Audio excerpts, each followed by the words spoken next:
Have you ever shared a quiet moment with your adult child, perhaps with tea in hand, and felt a subtle disturbance in your spirit after they spoke? A feeling that something was misaligned within the connection, a feeling you might have gently set aside. After all, this is the child you have nurtured. You held them as they entered this world and have watched them walk their own path, with their own views, aspirations, and burdens. So when a word lands with a certain weight or a dismissive edge, we tend to soften its impact. Perhaps they are weary. Perhaps their words did not carry their true intention. Perhaps I am sensing things too deeply. But what if these moments, these currents of discord, are not merely fleeting clouds? What if they are invitations to look deeper, signals that the flow between you has become imbalanced, and perhaps that it is quietly depleting you? We are not speaking of the natural disagreements that arise in the journey of any family. Those are part of the landscape of life. We all experience moments of dissonance and misunderstanding. Instead, we are exploring patterns, words that are like river stones, revealing the direction of a deeper current, a current lacking in warmth, in honor. Words that, through repetition or intention, can slowly wear away at your own inner mountain of peace and self-awareness. This sharing is not an encouragement to abandon your child. It is an invitation to stand firmly in your own center. It is about recognizing where the clear lines of respect must be drawn, and finding the quiet strength to step back from any energy, even from your own kin, when it ceases to be rooted in love and honor. Permit me to ask, have you ever heard your grown child say, "You were never truly there for me"? Their voice carrying the echo of old storms, long after you gave all that you could. You offered your strength, your heart, your energy, pouring yourself out to nurture them. Such words can touch a very deep place, can't they?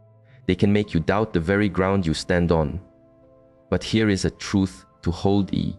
You are not without fault, yet you gave what was yours to give. When another refuses to see this, when they are so focused on a narrative of lack that they cannot feel the presence of your effort, you must protect your own stillness. So let us examine these patterns of speech. The ones that do more than cause a moment of pain. The ones that reveal something profound and out of harmony. The first of these patterns can be summarized as, "You have a debt to me." It may not be spoken so plainly. It may hide within phrases like, "After all the pain you caused me," or "My life would be easier if you had made different choices." But the underlying energy is identical. You are being asked to repay with your time, your resources, your peace of mind. It is as if your love is being held as collateral for a loan you never signed for. This is not the flow of love. This is an instrument of control. You see, the love that flows from a child is meant to be an expression of shared life. This does not mean they cannot share their wounds or explore difficult memories of the past. But when they begin to demand payment for the path of their upbringing, when your role as a guide is used as a tool against you, the connection itself begins to create suffering. You do not owe them the entirety of your life savings. You do not owe them your core emotional reserves each day, especially when they are being drawn upon without consideration or gratitude. If an adult is using the past to steer you, that is no longer a family bond. It is a form of emotional imprisonment. The second pattern to observe with clarity is this. You are from another time. You cannot understand. This one arrives with a different kind of quiet chill, does it not? It is not forceful, but it is a deep dismissal. It can make you feel unseen, as if your wisdom, your journey, and all the lessons of your life have faded into irrelevance. You may have navigated great changes in the world, personal losses, profound joys, and deep heartaches, and all of that depth is swept aside with a simple categorization: old. Allow me to offer this perspective. Being in a later season of life does not make you less vital. On the contrary, it makes your presence more resonant. You have witnessed what many have only read about. You have weathered storms others cannot yet imagine. When your own child uses your season of life as a reason to ignore you or quiet your voice, they are not being modern. They are closing themselves off to wisdom. Do not allow this to disturb your center. You have a fundamental right to share your perspective, your care, your love. Your age is not a diminishment. It is an accumulation of strength. If one whom you have raised has forgotten this, it is not your task to persuade them. It is your journey to protect your own dignity. Sometimes this means creating an emotional distance, a quiet space, until they are able to remember who you are and the river of life you have gifted them. The third expression that should cause you to pause and look deeper is this: if you will not assist me, I will find my own way. On the surface, this can appear as a mark of independence, something to be respected. But listen with your whole being to the energy it carries. Does it come from a place of mature strength, or is it an ultimatum? Is it a true declaration of self-reliance, or a way to apply pressure to bend you to their will? So often, this language is used as a lever of influence. A false choice is created: provide what I demand, or I will withdraw my presence. For a parent, this touches a primal fear. The fear of disconnection, of being exiled from their life, can lead you to yield your ground time and time again. But a dynamic built upon such fear is not rooted in love. And true, unconditional love is never a threat. True connection says, I would be grateful for your help, not provide for me, or I will vanish. If your child's closeness is conditional on your offerings, if their warmth is dependent on what you provide, then what you share is not a relationship. It is a series of transactions. And you are so much more than a transaction. You have spent your life building a world, a home, a store of memories. This chapter of your life is intended for peace. It is meant for reflection, for purpose, for connections that are genuine, not for demands, pressure, or a constant state of carefulness. I know this path is not a simple one. To walk away, even just emotionally, from one to whom you have given your whole heart, it runs contrary to every protective instinct. But at times, love requires us to say, this is enough. Sometimes, protecting your own spirit is the most compassionate act you can perform, because it teaches the other how to meet you with respect. It creates a boundary that simply states, I will not allow this energy to cause me harm. You are not abandoning them by defining your space. You are reminding them that respect is a path that must be walked in both directions. That your value is not lessened by time. That your love is a flowing spring, not an account to be emptied. And I can share this with you.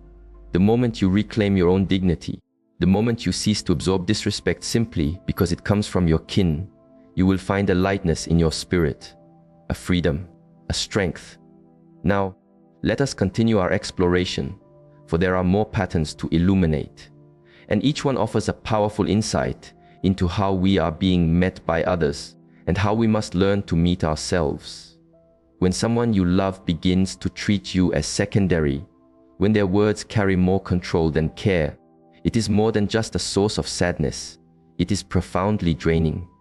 And if that person is your own child, the heartache it brings is one that is rarely spoken of in the open. Let us go on, because the awareness we are uncovering here may save you from years of inner turmoil and emotional depletion. The next phrase to observe with compassion is this one: I am this way because of you. I know that being a parent is a path of imperfect steps. Every parent, regardless of their devotion, carries moments they wish they could revisit. That is inherent to our human journey. But when an adult child consistently places the cause of their present self upon you, without ever embracing the power of their own choices, it creates a cycle of blame.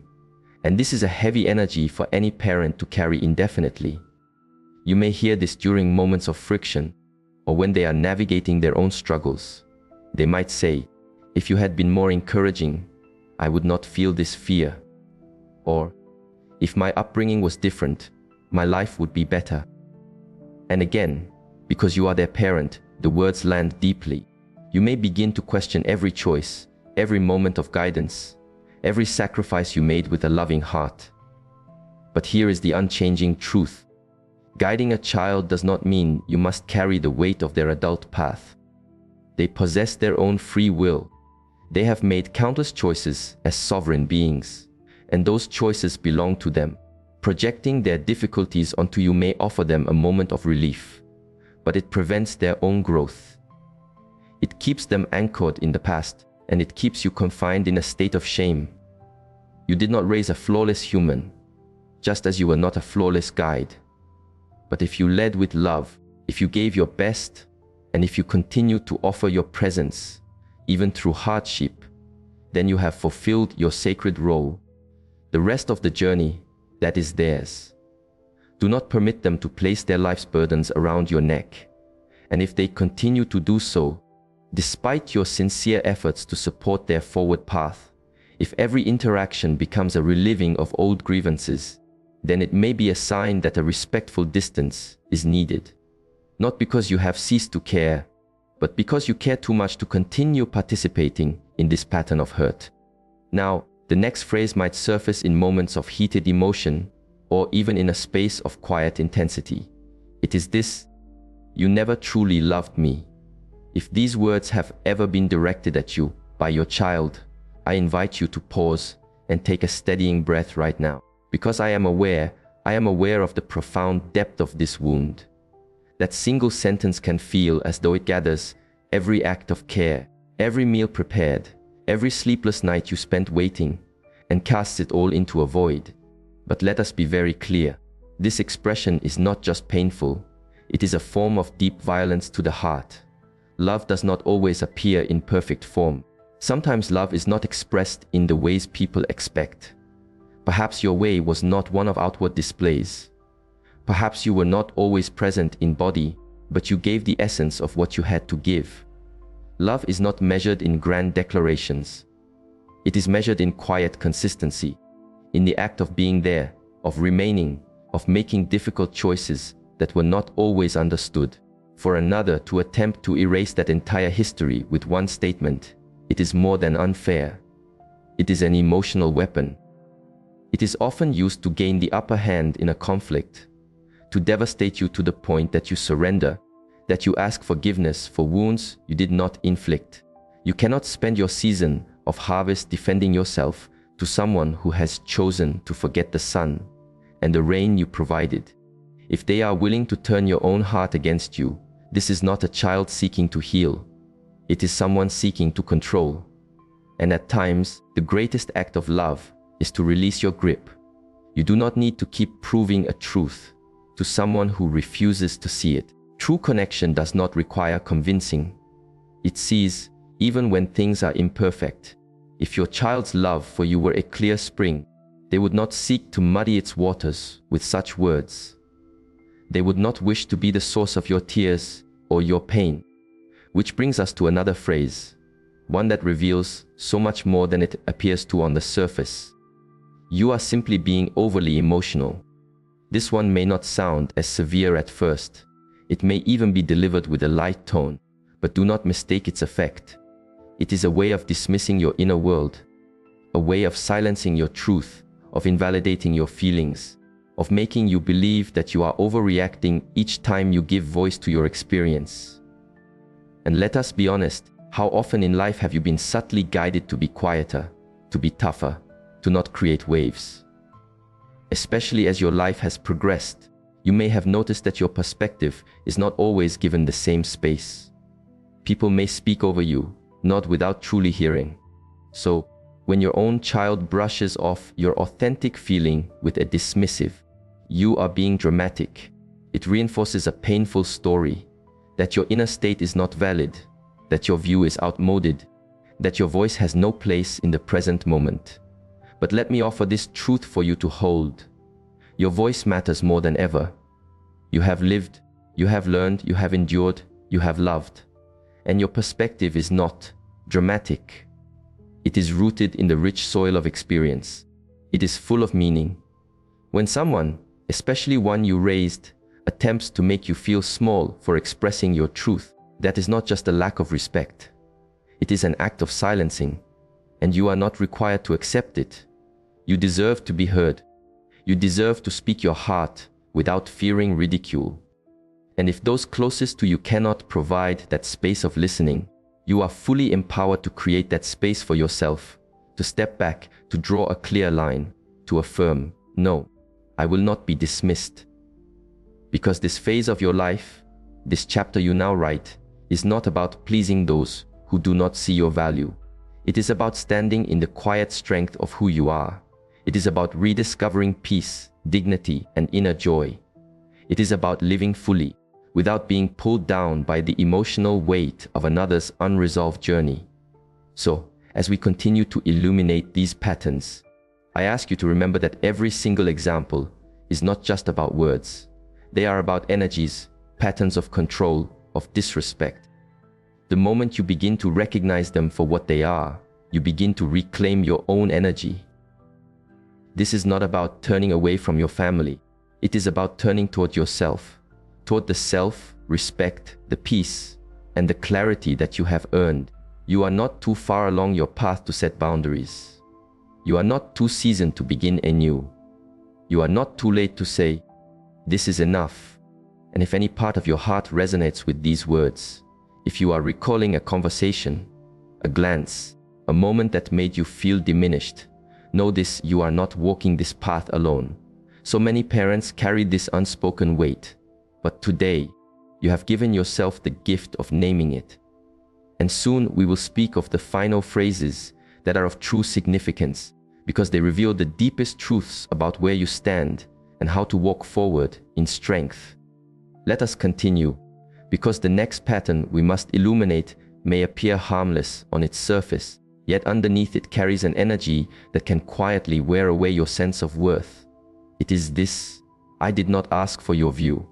Of course, every being has the right to choose the path they will follow. Your adult children must be allowed to make their own choices, even those you might not select for them. This is a natural part of their expansion. You know this. You have made peace with this. But when your child replies with a sharp, I did not ask, or worse, your opinion is not needed here, it cuts deeper than they may be aware. Because what is truly being communicated in that moment is that your wisdom holds no value, that your voice is no longer a welcome guest, that the decades you have spent gathering experience, learning profound lessons, and navigating this world are somehow negated simply because you have entered a new season of life. It is a difficult energy to face. This is especially true when your only intention was to offer support from a place of care. Not because you believe you have all the answers, not because you desire to control, but because you love them. And when that love is met with a cold wall, when they treat your insight as a burden rather than a gift, it creates a separation. A division that does not just separate, it isolates.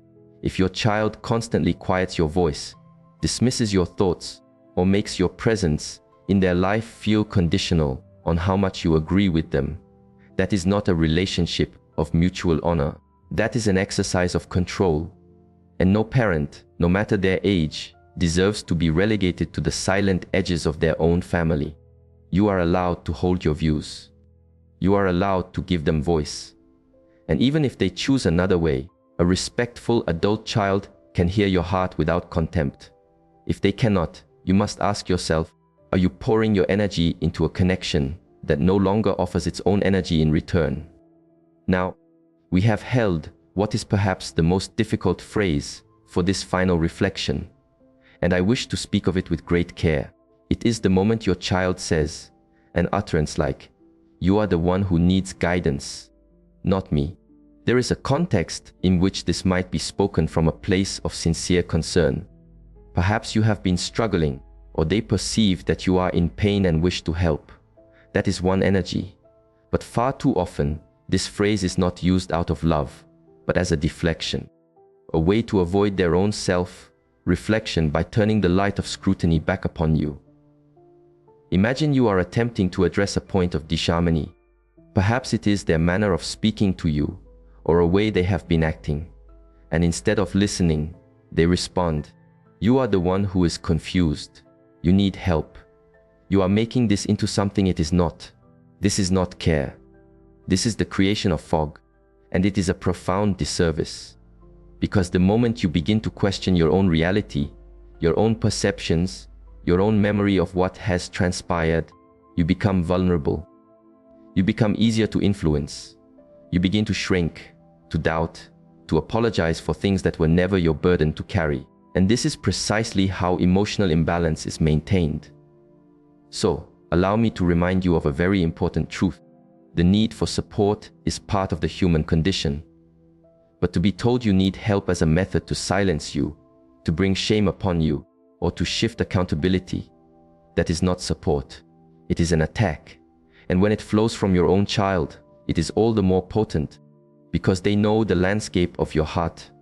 If an interaction consistently leaves you feeling as if you are losing your grasp on what is real, that you are always the source of the problem, that your truth does not matter unless it matches their version, you have every right to take a step back into your own clarity. You are not required to remain emotionally open to one who uses your love to create confusion. If you are still here, still listening, still feeling the resonance of these words in your own quiet heart, I wish to share something with you that you may have been waiting a long time to hear. You deserve respect, not merely to be tolerated, not just polite interaction. You deserve authentic respect, the kind that acknowledges your heart, your effort, your journey, the kind that listens with an open mind, the kind that honors the simple, profound truth that you are the vessel through which they entered this life. And I know that some of this has been difficult to witness within yourself. Perhaps it has stirred old pains or recent ones. Maybe you have held back tears or memories you do not often share. That is all right. Because to acknowledge these things does not mean you are bitter. It means you are courageous. It signifies you are finally ready to cease carrying this unspoken pain. It means you are ready to put your own well-being at the center of your life once more. Not because you have stopped loving your children, but because you have started to truly love yourself again. So, where do you walk from here? You begin by honoring your own inner state. You stop setting your feelings aside simply to maintain an outer calm. You give yourself permission to establish clear and kind boundaries. Perhaps this means fewer calls that drain you. Perhaps it means saying no to urgent, last-minute demands. Perhaps it involves one clear, final conversation that begins with, "I can no longer receive words spoken in that way." And perhaps, in time, they will come to see things differently. Maybe they will understand what they could not see before. But even if they do not, you will have chosen dignity over damage. You will have chosen your own peace over the illusion of harmony. And that, my friend, is one of the most powerful decisions you can make in this season of your life. You have earned your rest. You have earned your voice. And you deserve to spend your years in the company of energies that reflect your value, not those that question it. If this sharing has touched something within you, if it has helped you see your own path with a little more clarity, I invite you to share your reflections in the space below. You never know who else may be reading and feeling the very same way, and find strength in your courage. If this has been helpful, offer a sign of acknowledgement and join this community of seekers. We are here to support one another in honest, meaningful explorations that help us all to stand in our truth, live with purpose, and love ourselves more fully with each passing day. Here's to protecting your peace, honoring your worth, and walking forward in strength, because you are not alone, and you are not without power. You are a person of experience, of resilience, of deep love, and you deserve a life that mirrors that truth. Here's to living your fullest life in every season. I will see you in our next reflection. Remain centered.